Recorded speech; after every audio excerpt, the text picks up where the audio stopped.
Selling big ticket medical services, things that cost 10, 20, 50, 100, $200,000 is different than what you think of when you think of sales. You think of hopping on the phone with somebody and using your great closing techniques and selling them. And it simply doesn't work that way. In this training, you're gonna learn how to easily, confidently increase your close rate by 400 or 500% and have happier clients along the way. So let's jump right into it. For starters, don't sell your service or procedures. Stop trying to sell things to people. Nobody wants your thing. Just get that through your head. Nobody wants your thing. They want an outcome. They want to be healed from this. They want to regrow hair. They want to lose weight and feel healthier, have more energy. They want an outcome, and they do not believe that you can deliver it. They're very skeptical, as they should be, because the overwhelming majority of what's out there is not real, and people are brilliant at putting up the fake facade that makes everything look incredible. Just spend a bunch of time on TikTok, do some searches for miracle cures, and your feed will get filled up with all this stuff that looks unbelievable. Oh my gosh, if I don't age backwards by 10 years, they're gonna give me $30,000. Yeah, you can't compete with the claims that are out there, so you're never gonna make it based on your claims. The key is building legitimate trust, and the key there is legitimate. You have to earn somebody's trust before they would ever consider spending that much money on something that they have very sincere doubts about. So, how do I build trust? How do I build a connection? Well, that's it. You have to build a connection. And this is not as tough as you think, but you've got to be willing to commit to it. I can tell you that even with smaller things, simple things, I come from the mortgage industry for much of my career. And there we discovered that 38 minutes was the magic phone call length, that the bell curve of return on time spent peaked out at about 38 minutes. If somebody spent 38 minutes talking to you, they weren't going anywhere else. They liked you enough to want to work with you. And talking with you, not talking, not listening to you. The old salesman's adage, show up and throw up, does not apply here. The more time somebody spends talking, the more they will trust you. The more you know about somebody, the more they will trust you. And I can't drive this home hard enough. It's so far beyond true. Once upon a time, Harvey Mackay bought an envelope company that was in receivership at the failing envelope company. And he's got to make this thing grow and jack up sales. Well, how do you do it? How are my envelopes better than other envelopes? I don't care. It's a freaking envelope. Flavored glue? No, you can't.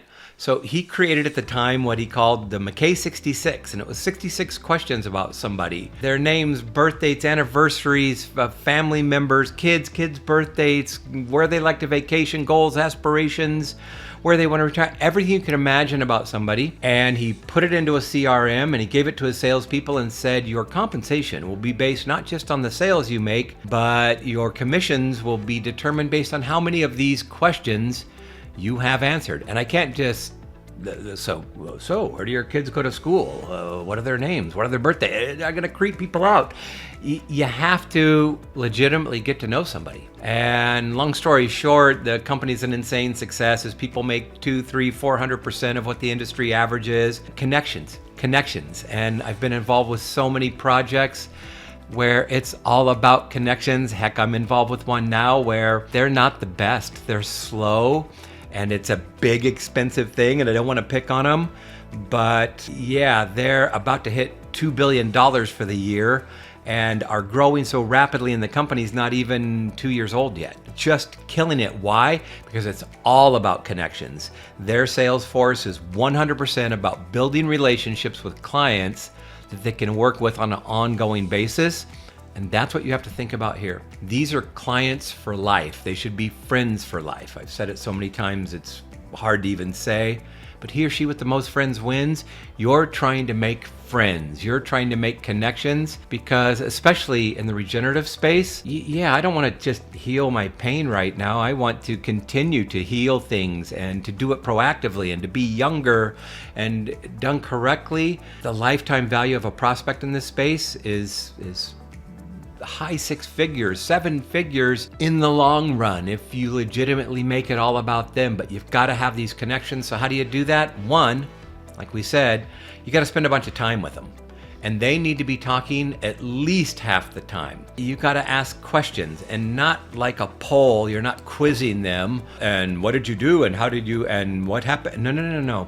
You need to empathize. You need to react. You need to legitimately feel their pain. So yeah, I've got this ailment, and it's been bothering me, and conventional medicine has failed to address it.